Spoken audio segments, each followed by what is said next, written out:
Hello, ನಮಸ್ಕಾರ. ಎಲ್ಲರೂ ಹೇಗಿದ್ದೀರಾ? ಇವತ್ತು ನಾವು ಲಾಲ್ಬಾಗ್ ಹೋಗೋಣ ಅಂತ ಬೆಳಗ್ಗೆನೇ ಹೊರಟಿದ್ದೀವಿ. ಇವಾಗ ಟೈಮು 6:30. ಅಲ್ಲಿ ಎಷ್ಟೊತ್ತಿಗೆ ಓಪನ್ ಆಗುತ್ತೋ ನಮಗೂ ಗೊತ್ತಿಲ್ಲ. ನೋಡೋಣ ಇನ್ನು ಮುಂದೆ ಅಲ್ಲಿ ಎಲ್ಲ ಹೆಂಗಿದೆ ಫ್ಲವರ್ ಶೋ ಅಂತ ತೋರಿಸ್ತೀನಿ. Wait and watch. Thank you. Good morning. Good morning. Good morning. ನಾವೆಲ್ಲರೂ ಇವಾಗ ಎಲ್ಲೋಗ್ತಾ ಇದ್ದೀವಿ? ಲಾಲ್ಬಾಗ್ ಫ್ಲವರ್ ಶೋ ನೋಡಕ್ ಹೋಗ್ತಾ ಇದೀವಿ. Hello, welcome back to my YouTube channel ನೇರಾ ಲಾಗ್ಸ್ಗೆ ನಿಮ್ಮೆಲ್ಲರಿಗೂ ಸ್ವಾಗತ. ದಯವಿಟ್ಟು ಎಲ್ಲರೂ ಸಬ್ಸ್ಕ್ರೈಬ್ ಮಾಡ್ಕೊಂಡು ನೋಡಿ ಅಂತ ಕೇಳ್ಕೊತೀನಿ. ಪೆಟ್ರೋಲ್ ಇರಲಿಲ್ಲ, ಪೆಟ್ರೋಲ್ ಹಾಕಿಸ್ಕೊಂಡು ನಾವು ಮುಂದೆ ಹೋದ್ವಿ. ಮತ್ತು ಎಲ್ಲರಿಗೂ ಗಣರಾಜ್ಯೋತ್ಸವ ಹಬ್ಬದ ಶುಭಾಶಯಗಳು. 2020-26ರಲ್ಲಿ 77ನೇ ಲಾಲ್ಬಾಗ್ನಲ್ಲಿ ಫ್ಲವರ್ ಶೋ ನಡೀತಾ ಇದೆ. ಜನವರಿ 26, 1950 ಸಂವಿಧಾನವನ್ನು ಅಂದರೆ ಕಾನ್ಸ್ಟಿಟ್ಯೂಷನ್ ಅಳವಡಿಸಿಕೊಂಡಿದ್ದ ದಿನ. 219ನೇ ಫ್ಲವರ್ ಶೋ ಇದು ಬೆಂಗಳೂರಿನ ಲಾಲ್ಬಾಗ್ನಲ್ಲಿ ನಡೆಯುತ್ತದೆ.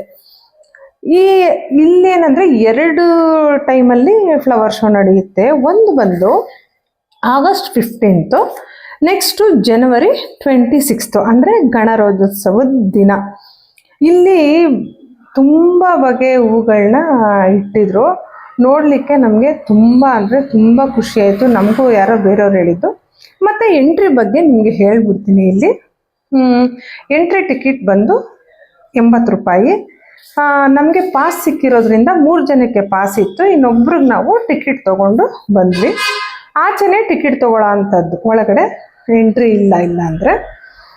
ಇಲ್ಲಿಂದ ಶುರುವಾಗುತ್ತೆ ನಮ್ಮ ಫ್ಲವರ್ ಶೋ. ನೋಡಿ, ಹೋಗ್ತಿದ್ದಂಗೆ ಸರ್ಕಲ್ಲು, ಅಲ್ಲೂ ತುಂಬ ಚೆನ್ನಾಗಿ ಫ್ಲವರ್ನ ಇಟ್ಟಿದ್ರು. ಮತ್ತು ಎಂಟ್ರೆನ್ಸಲ್ಲೇ ಈ ಥರ ಒಂದೊಂದು ಕಂಬ ಆಗಿರ್ಬೋದು, ಅದು ತುಂಬ ಚೆನ್ನಾಗಿ ಎಲ್ಲ ಡೆಕೋರೇಷನ್ ಮಾಡಿದರು.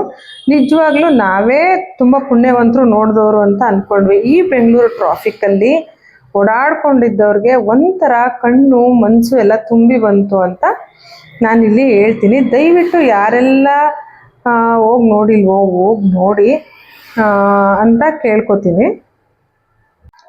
ಇನ್ನು ಈ ಫ್ಲವರ್ ಶೋ ಬಗ್ಗೆ ಇವಾಗ ಏನು ಥೀಮ್ ಇಟ್ಟಿದ್ದಾರೆ ಇಲ್ಲಿ ಅಂತ ಅಂದರೆ, ಕುವೆಂಪು ಅವರ ಮಗನ ಬಗ್ಗೆ. ಕುವೆಂಪು ಯಾರಿಗೆಲ್ಲ ಗೊತ್ತಿಲ್ಲ, ರಾಷ್ಟ್ರಕವಿ ಕುವೆಂಪು ಅಲ್ವಾ. ಅವ್ರ ಮಗ KP ಪೂರ್ಣಚಂದ್ರ ತೇಜಸ್ವಿ ಅವರ ಬದುಕಿನ, ಅವರ ನಡವಳಿಕೆ, ಅದಕ್ಕೆ ಸಂಬಂಧಪಟ್ಟಂತೆ ಈ ಫ್ಲವರ್ ಶೋನಲ್ಲಿ ಎಲ್ಲನೂ ಏರ್ಪಡಿಸಲಾಗಿದೆ. ಇನ್ನೊಂದೇನೆಂದರೆ, ದಯವಿಟ್ಟು ಯಾರೂ ತಿಂಡಿ ಆಗಲಿ ಪ್ಲಾಸ್ಟಿಕ್ ಕವರ್ ಆಗಲಿ ತೊಗೊಂಡೋಗಂಗಿಲ್ಲ. ಇದು ಜನವರಿ 14ರಿಂದ ಜನವರಿ 26ರವರೆಗೆ ನಡೆಯುತ್ತೆ. ಅಲ್ಲಿವರೆಗೂ ಯಾರಾದರೂ ಹೋಗಿ ನೋಡ್ಬೋದು. ಬೆಳಿಗ್ಗೆ 9 ಗಂಟೆಯಿಂದ ಸಂಜೆ 5 ಗಂಟೆವರೆಗೂ ಓಪನ್ ಇರುತ್ತೆ. ನೋಡಿ, ನಾವು ಮುಂದೆ ಹೋಗ್ತಿದ್ದಂಗೆ ನವಿಲು ಸ್ವಾಗತ ಮಾಡೋಕ್ಕೆ ಅಂತಲೇ ನಿಂತಿದೆಯೇನೋ ಅನ್ನಂಗೆ ಇತ್ತು. ಇಲ್ಲಿಂದ ಮುಂದಕ್ಕೆ ನಾನು ಹೇಳ್ತಾ ಹೋಗ್ತೀನಿ, ನೀವು ನೋಡ್ತಾ ಹೋಗಿ. ದಯವಿಟ್ಟು ಇಷ್ಟ ಆಗಿದ್ದಲ್ಲಿ ಲೈಕ್ ಮಾಡಿ, ಆಯಿತಾ? ಇಲ್ಲಿ ನೋಡಿ, ಆ ಹೂಗುಚ್ಛಗಳು ಎಷ್ಟು ಚೆನ್ನಾಗಿ ಜೋಡಿಸಿದ್ದಾರೆ. ನಿಜವಾಗ್ಲೂ ಎಷ್ಟು ಚೆನ್ನಾಗಿ ಮೇಂಟೈನ್ ಮಾಡಿದರು ಅಂದರೆ ನಮಗಂತೂ ತುಂಬ ಖುಷಿಯಾಗಿತ್ತು. ನಾವು 1-2 ಪಾಟ್ ಇಟ್ಕೊಂಡೆ ನೀರು ಹಾಕೋದಿಲ್ಲ, ಅದನ್ನು ಮೇಂಟೈನ್ ಮಾಡೋದಿಲ್ಲ. ಅಂಥದ್ರಲ್ಲಿ ಅವರು ಎಲ್ಲನೂ ಫ್ರೆಶ್ ಆಗಿ ಇಟ್ಟಿದ್ರು. ಅವಾಗ ತಾನೇ ಸೂರ್ಯ ಬಂದಿದ್ದ. ಅಲ್ಲಿ ಸ್ವಲ್ಪ ಫೋಟೋಗಳೆಲ್ಲ ಕ್ಲಿಕ್ ಮಾಡಿಕೊಂಡು, ಇದು ಹೊರಗಡೆ, ಇನ್ನು ನಾವು ಗ್ಲಾಸ್ ಹೌಸ್ಗೆ ಎಂಟ್ರಿ ಕೊಟ್ಟಿರಲಿಲ್ಲ. ಅಲ್ಲೇ ಸ್ವಲ್ಪ ರೀಲ್ಸ್ ಎಲ್ಲ ಮಾಡ್ಕೊಂಡ್ವಿ. ನಾವು ಹೋದ ಕಡೆ ಎಲ್ಲ ಅದೊಂದು ಹ್ಯಾಬಿಟ್ ನಮಗೆ, ಅದೇನೋ ಹುಚ್ಚು ಅಂತಾರಲ್ಲ ಆ ಥರನೇ ಅಂತ ಅಂದ್ಕೊಳ್ಳಿ. ಇಲ್ಲಿಂದ ನಮ್ಮ ಎಂಟ್ರಿ ಶುರುವಾಗುತ್ತೆ. ನೋಡಿ, ಇದೆ ಗೇಟು. ಇಲ್ಲಿ ಪಾಸು ಅಥವಾ ಟಿಕೆಟ್ನ ಕೇಳ್ತಾರೆ. ಪೊಲೀಸ್ ಅಥವಾ ಸಿಬ್ಬಂದಿ ವರ್ಗದವ್ರು ಇರ್ತಾರೆ. ಅವ್ರ ಹತ್ರ ಹೋಗ್ಬಿಟ್ಟು ನಾವು ತಗೊಂಡು ಒಳಗಡೆ ಹೋಗೋ ಅಂಥದ್ದು. ಒಳಗಡೆ ಹೋಗಿದ ತಕ್ಷಣ ಇಲ್ಲಿ ನೋಡಿ, ಸೇವಂತಿಗೆ, ಇದಂತೂ ಒಳ್ಳೆ ಬೆಡ್ಶೀಟ್ನ ಹಾಸ್ದಂಗೆ ಇತ್ತು. ಮುಂದೆ ಹೋದರೆ ಕಲರ್ ಹೂವುಗಳನ್ನ ಜೋಡಿಸಿದ್ರು. ಆ ಹೂ ಗುಚ್ಛಗಳು ಬೇರೆ, ಅದರಲ್ಲಿ ಫ್ರೂಟ್ಸ್ಗಳು ಬೇರೆ. ಅದು ನೋಡಲಿಕ್ಕೆ ನಿಜವಾಗ್ಲೂ ಎಷ್ಟು ದಿವಸ ಆಗಿದೆ, ಆದ್ರೂ ಇವತ್ತು ಹಾಕಿದಾರೇನೋ ಅನ್ನೋ ಒಂದು ಭಾವನೆ ನಮ್ಮಲ್ಲಿತ್ತು. ಇನ್ನೊಂದು ಅಲ್ಲಿ 2 ಗೊಂಬೆ ಕೂತಿದೆಯಲ್ಲ ನೋಡಿ, ಅದನ್ನೆಲ್ಲ ನೋಡ್ಬಿಟ್ಟು ನಾನು ನಮ್ಮ ಮನೆಯವರು ಅಂತಾನೆ ನನಗೆ ಪರ್ಸ್ನಲಿ ಫೀಲ್ ಆಯಿತು. ನನ್ನ ಫ್ರೆಂಡ್ಸ್ ಕೂಡ ಅದೇ ಹೇಳ್ತಾ ಇದ್ರು, ನೋಡಿ ಅದು ಗೊಂಬೆಗಳು ನೋಡಿದ್ರೆ ನಿಮ್ಮಿಬ್ಬರನ್ನೇ ನೋಡ್ದಂಗೆ ಆಗುತ್ತೆ, ನೀವೇ ಅಲ್ಲಿ ಕೂತಿರೋ ಥರ ಇದೆ ಅಂತ. ನಿಜ, ಅದು ನಮಗೂ ಅನಿಸುತ್ತೆ.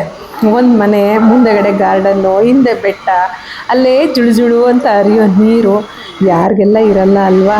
ಹಾಂ, ಇವಾಗೆಲ್ಲ ಸಿಟಿಲಿರೋರು ಹೋಗಿ ಹಳ್ಳಿಗಳಲ್ಲಿ, ಮೊದಲು ಹಳ್ಳಿ ಅಂದ್ರೇ ಆಗ್ತಿರ್ಲಿಲ್ಲ, ಫಾರ್ಮ್ ಹೌಸ್ ಕಟ್ಕೊಂಡು ಇರೋ ಅಂಥದ್ದು.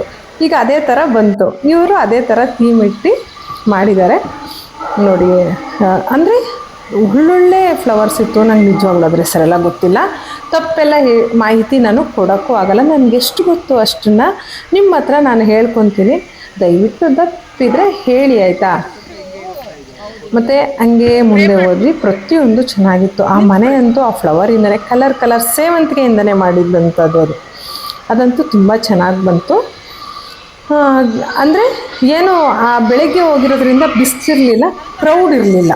ಅದು ಒಂದು ನಿಮಗೆ ಹೋಗೋರು, ನೋಡೋಕ್ಕೆ ಹೋಗೋರು ದಯವಿಟ್ಟು ಮಾರ್ನಿಂಗೇ ಹೊರಟೋಗಿ, ಅಂದರೆ 7ಗೆ ಹೋಗಿ ಬಿಡ್ತಾರೆ, ಏನು ತೊಂದರೆ ಇಲ್ಲ. ಅದೊಂದು ಖುಷಿಯಾಯಿತು ನಮಗೆ.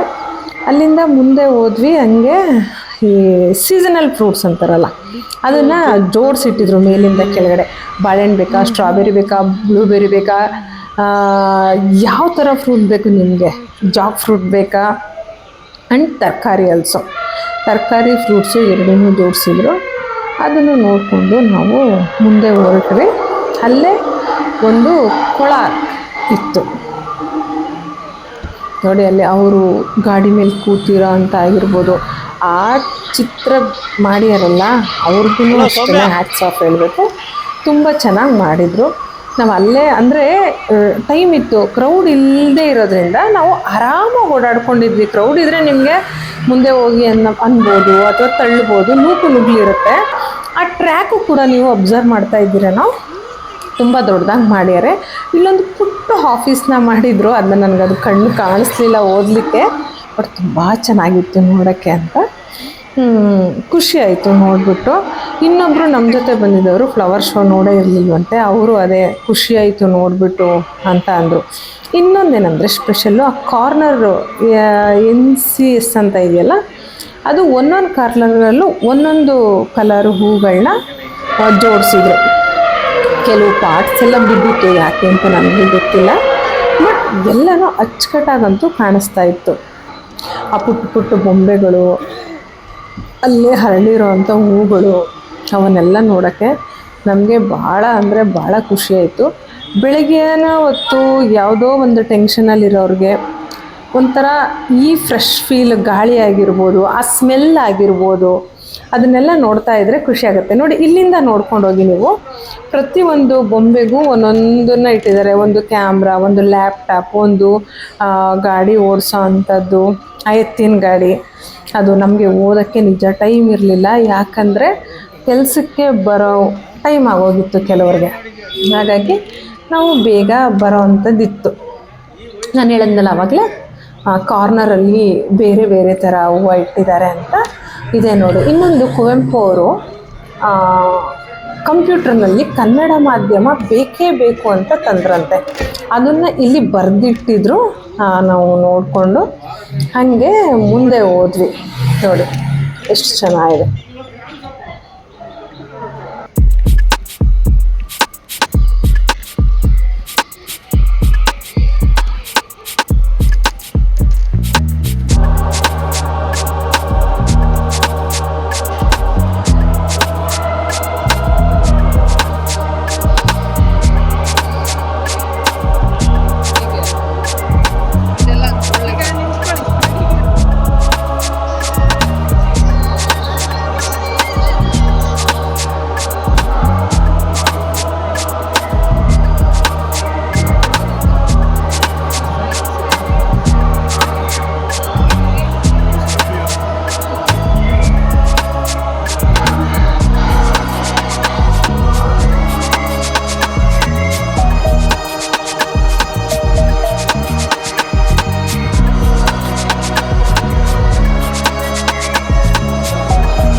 ಅಲ್ಲಿಂದ ಹಾಗೆ ಮುಂದಕ್ಕೆ ಹೋಗಿ ನೋಡಿಕೊಂಡು ಇಲ್ಲೂ ಕೆಲವೊಂದು ಐಡಲ್ಗಳೆಲ್ಲ ಮಾಡಿಟ್ಟಿದ್ರು, ರಾಜೇಶ್ವರಿ, ತೇಜಸ್ವಿ ಅವ್ರದ್ದೆಲ್ಲ. ಇನ್ನೊಂದೇನೆಂದರೆ ನೋಡಿ, ಕಲರ್ ಕಲರ್ ಹೂವುಗಳು. ಆ ಜೋಡಣೆ ಅಂತೂ ನೋಡಲಿಕ್ಕೆ, ಆ ಡೇರೆ ಹೂವು ಎಲ್ಲರಿಗೂ ಗೊತ್ತಿರುತ್ತೆ, ಬಟ್ ಮಿಕ್ಕಿದ ಹೂವು ಎಲ್ಲ ನನಗೆ ನಿಜವಾಗ್ಲೂ ಗೊತ್ತಿರಲಿಲ್ಲ. ಹಾಗಾಗಿ ನೋಡಿ, ಅಲ್ಲಿ ಒಂದು ಫಾಲ್ಸ್ ಬರುತ್ತೆ, ಅದಂತೂ ನಿಜವಾಗ್ಲೂ ಖುಷಿ ಆಯಿತು. ಅಲ್ಲಿ ನೋಡಿ ಹರಿತಾ ಇರೋದು ಎಷ್ಟು ಚೆನ್ನಾಗಿ ಝೂಮ್ ಮಾಡಿದ್ದಾರೆ ನಮ್ಮ ಮನೆ ತೆಗೆದಿರೋದು. ಇದೆಲ್ಲ ಆಗಲೇ ಹೇಳಿದ್ನಲ್ಲ, ಆ ಕಡೆಯಿಂದ ನೀವು ನೋಡಿದ್ರಿ, ಈ ಕಡೆಯಿಂದ ನೋಡಿ. ನಾವಂತೂ ಮಾರ್ನಿಂಗು ಫುಲ್ ಎಂಜಾಯ್ ಮಾಡಿದ್ವಿ, ಅದನ್ನಂತೂ ಹೇಳಬಲ್ಲೆ. ದಯವಿಟ್ಟು ಯಾರೆಲ್ಲ ಮಕ್ಕಳು, ಫ್ಯಾಮಿಲಿ ಅಥವಾ ಕಪಲ್ಸು ಯಾರಾದರೂ ಹೋಗಿ ನೋಡಿ ಒಂದ್ಸಲ. ಈ ಬೆಂಗಳೂರಲ್ಲಿ ಇರೋರು ಇಂಥದನ್ನು ನೋಡಿದ್ರೆ ನಿಜ ಖುಷಿಯಾಗುತ್ತೆ. ಆಮೇಲೆ ನಾವು ಅಲ್ಲಿಂದ ಆಚೆ ಬಂದ್ವಿ. ಇನ್ನೂ ಅಷ್ಟೊತ್ತಿಗೆ ಹೊಟ್ಟೆ ಹಸಿತಾ ಇತ್ತು. ಹೋಗೋಣ, ಎಲ್ಲರೂ ತಿಂಡಿಗೆ ಹೋಗೋಣ ಅನ್ನೋ ಒಂದು ಪ್ಲ್ಯಾನ್ನ ಮಾಡ್ತಾಯಿದ್ವಿ. ಅಷ್ಟೊತ್ತಿಗೆ ನನ್ನ ಫ್ರೆಂಡು ಒಂದು ರೀಲಲ್ಲಿ ನೋಡಿದ್ಲಂತೆ, ಶ್ರೀನಿವಾಸ್ ಹೋಟೆಲ್ ಅಂತ, ಅಲ್ಲೇ ಪಕ್ಕದ ಏರಿಯಾದಲ್ಲಿರೋದು, ರೋಟಿಗರ್ ಹತ್ರ. ಅಲ್ಲಿ ಟಿಫನ್ಗೆ ಹೋದ್ವಿ. ಅಲ್ಲಂತೂ ಒಳ್ಳೆ ದೋಸೆ ಸಿಗುತ್ತೆ, ಪುದೀನ ದೋಸೆ, ಇಡ್ಲಿ, ಪಲಾವು ಎಲ್ಲ. ಅಲ್ಲಿ ಟಿಫನ್ ಮುಗಿಸ್ಕೊಂಡು ನಾವು ವಾಪಸ್. ಇನ್ನು ಯಾರೆಲ್ಲ ನನ್ನ ಚಾನಲ್ನ ನೋಡ್ತಾ ಇದ್ದೀರಾ, ದಯವಿಟ್ಟು ಮಿಸ್ಟೇಕ್ ಇದ್ದರೆ ಹೇಳಿ ಅಂತ ಕೇಳ್ಕೊತಾ ಥ್ಯಾಂಕ್ಸ್ ಅಂತ ಹೇಳ್ತೀನಿ. ಮತ್ತು ಅಲ್ಲಿಂದ ಬರಬೇಕಂದ್ರೆ ನಾನೇ ಡ್ರೈವ್ ಮಾಡ್ಕೊಂಡು ಬಂದೆ. ಸ್ವಲ್ಪ ಟ್ರಾಫಿಕ್ ಇತ್ತು, ಓಕೆ ಐ ಕ್ಯಾನ್ ಮ್ಯಾನೇಜ್ ಅಂತ ಹೇಳಿ ನಿಧಾನಕ್ಕೆ ಬಂದೆ. ಸ್ವಲ್ಪ ಪರವಾಗಿಲ್ಲ. ಇವ್ರು ಬೇರೆ ಹೇಳ್ತಾನೆ ಇದ್ರು, ನೋಡ್ಕೊಂಡು ಓಡಿಸು. ಯಾಕೆ ಅಂತಂದರೆ ಬ್ಯಾಂಗ್ಳೂರಲ್ಲಿ ಅಂದರೆ ಸ್ವಲ್ಪ ಭಯನೇ, ಯಾರು ಯಾವ ಕಡೆಯಿಂದ ನುಗ್ತಾರೆ ಅಂತ ಗೊತ್ತೇ ಆಗೋದಿಲ್ಲ ಅಲ್ಲ, ಅದಕ್ಕೆ. ಆಯಿತು, ಎಲ್ಲ ಚೆನ್ನಾಗಿ. ಅವತ್ತಿನ ದಿನ ತುಂಬ ಚೆನ್ನಾಗಿತ್ತು. ನನ್ನ ಹಸ್ಬೆಂಡ್ ಬೇರೆ ವೈಟ್ ಆ್ಯಂಡ್ ವೈಟ್ ಹಾಕ್ಕೊಂಡು ಟ್ವಿನ್ನಿಂಗ್ ಆಗಿದ್ವಿ. ಅದೊಂದು ಹೆಂಗೆ ಕಾಣಿಸ್ತಾ ಇದೆ ಅಂತ ಹೇಳಿ. ಥ್ಯಾಂಕ್ ಯು ಸೋ ಮಚ್ ಈ ವ್ಲಾಗ್ ನೋಡಿದ್ದಕ್ಕೆ.